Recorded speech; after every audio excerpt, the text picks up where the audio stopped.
This is my new Speak Out video on YouTube against people who are against the death penalty in memory of my friend, Michaela Blanton Lowe's first husband, Officer Sean David Blanton Lowe.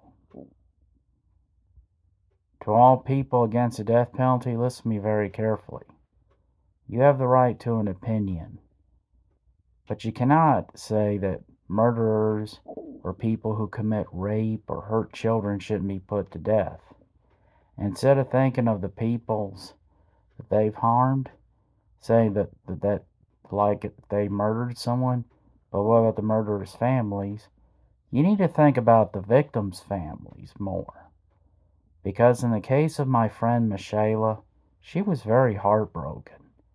Her husband was only 24 when he got killed during a traffic stop by a thug named Alwarda Wong. And I took time off work at the time to attend her husband's funeral. And to make things worse, she lost her son Ty after that.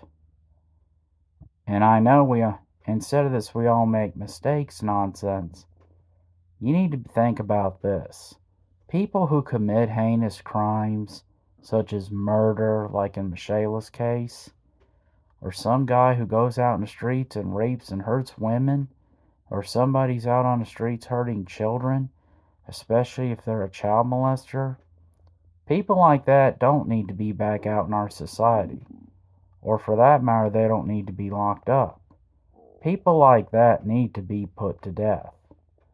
Because think of the victims' families and what they're going through, especially if they're not around no more because they were murdered, especially for no reason.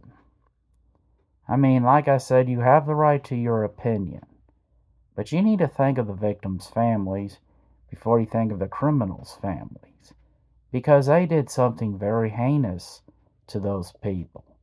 Whether it was murdering them for no reason, raping, or hurting their children. You need to think about this, because what if that was somebody in your own family that was murdered for no reason, or raped, or one of your children was hurt by a child predator? You wouldn't want those people back out on the streets. And before you say the Bible is against the death penalty, thou shalt not kill, it's do not murder. There's a difference. What the Bible speaks out against is immoral killing, murder, when you do it for no reason. But it is okay with moral killings. It allows us to kill in self-defense, provide animal sacrifices, allows us to eat meat, allows us to kill in wars. And believe it or not, in the 10 books of Moses, the Torah as it's known by Jews, it commands the death penalty for murder, an eye for an eye. And like I said, you are free to hold your opinion that no murderer should be put to death, or a rapist or a child predator. But you are not free to use the Bible to defend your view, and when you do, you're just defending what pleases you.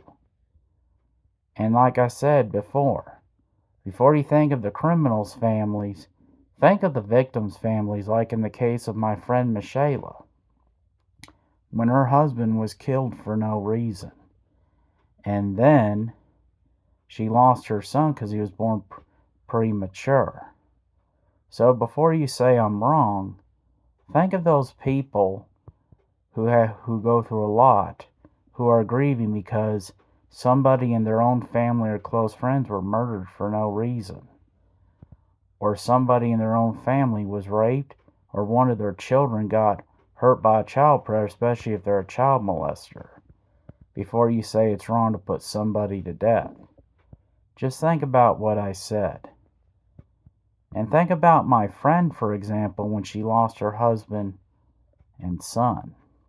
And putting them to death won't bring them back, true, but it could give them some justice, knowing that they won't be able to break out and do this to someone else and make them go through what that person before them did to them. You need to think about what I'm saying, like in the case of my friend Michaela Blanton.